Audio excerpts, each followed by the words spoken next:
Ngiphinde ngimibingelele babukeli baka-YouTube, the whole YouTube, exclusively laba bale channel iKamavi TV with Prince Bheki umndeni kaZuma. Sicela ukuthi sibonge the last video ine-viewership enkulu kakhulu nama-subscriber abe maningi kakhulu. Sicela ukubonga each and every time ningadini uma ngabe sibonga into eniyenzile. Mina i-delivery yami usubscriber noma uviewer ningakhohlwa ukushaya u-like. Mina ngithatha ngokuthi iyona ndlela ongikhokhela ngayo leyo. Angifuni more than that. Ngaphandle ke makukhona osekuwukuthi-ke sesixoxa physically, yabona, ukuthi ngikunike i-direction or kube khona engikusiza ngakho. Ngithe namuhla kunabantu abangihluphayo abathi i-Professor besisacela ukuphawule ngendaba yakwaShembe. Nakho bonke abantu bekhuluma ngayo. Awuthi ngiyifunde nje i-comment yakhe. Professor besisacela ukukhulume ngendaba yakwaShembe. Noma yini ongasuyisho. Nampa abantu bonke bebeka noma yini abayithandayo. Isibonelo, mina nje Professor I lose my baby ngaya khona kodwa namanje akaze ngisizakale. Ngiyakwazi ngake ngakubona ebuhleni.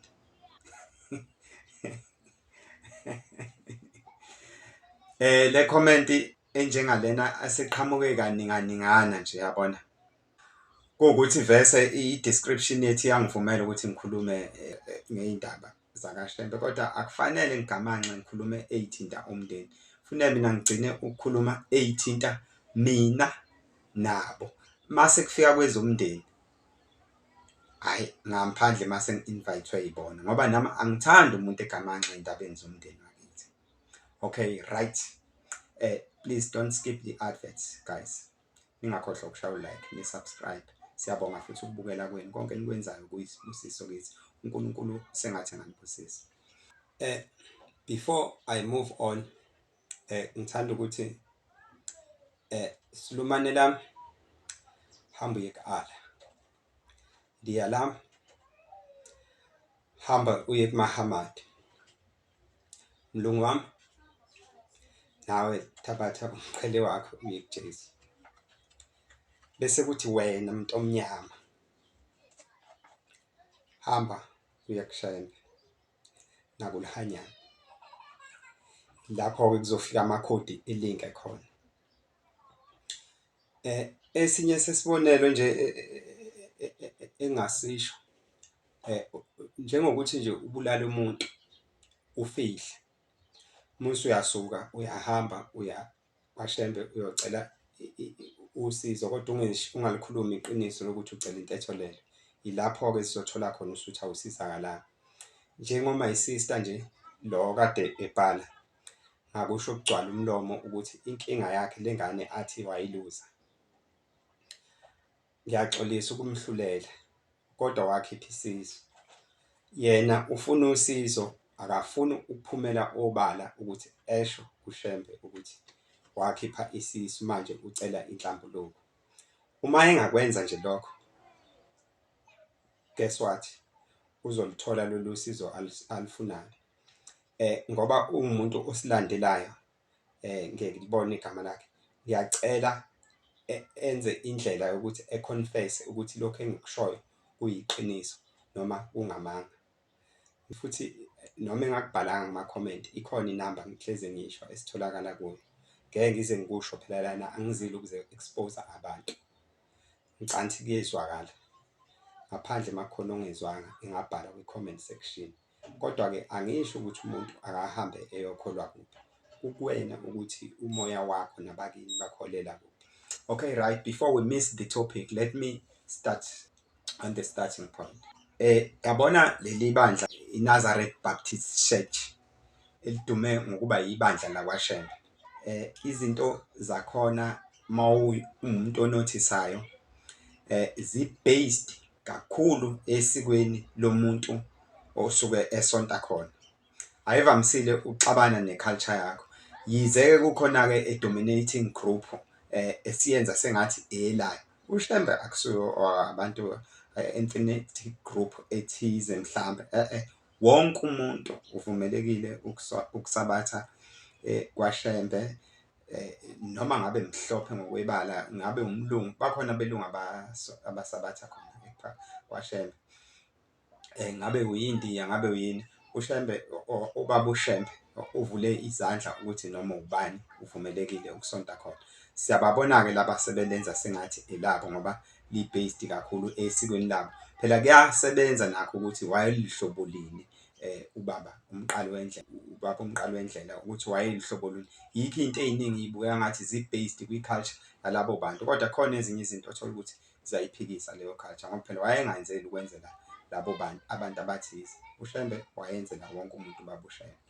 Ngifuna ukuza lana-ke umuntu ethi ena senginey'nkinga ey'ningi, ngahamba iy'nyanga, ngahamba abathandazi, ngahamba ini, sengiy'khethele manje ukuya kwaShembe.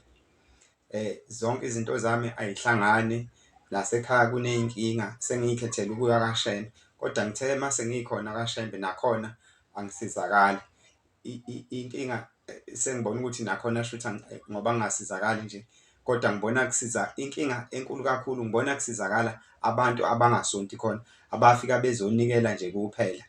Mase kuthi mina ngibe ngiyilungu lakhona kodwa angasizakali, senginesikhathi eside, kodwa abantu engibayaleli ukuthi abeze bezonikela khona, bezocela usizo, sebesizakele baze bangixoxele. Kungiphethe kabi leyo nto. Angazi ungathini Professor? Ngicela le heading kaProfessor angazi wawuyitshele ubani ngoba ngize ngayibhala ngayithola kanzima. Ngicela ukuyihoxisa. Ngifuna ukuza lapha. Akusuwe wedwa intombazane dadewethu onaleyo nkinga. Baningi abantu abanaleyo nkinga. Into efika ishaya abantu laphana ebandleni lakwaShembe. Umuntu ufike ethi eyibona iy'nkinga zakubo futhi azi ukuthi engayisolva ngani, futhi mhlambe enawo amandla, or kwesinye isikhathi sithi akanawo kodwa engazama, evele eyibalekele. Mayeyibalekela enze njani? Eshone kwaShembe.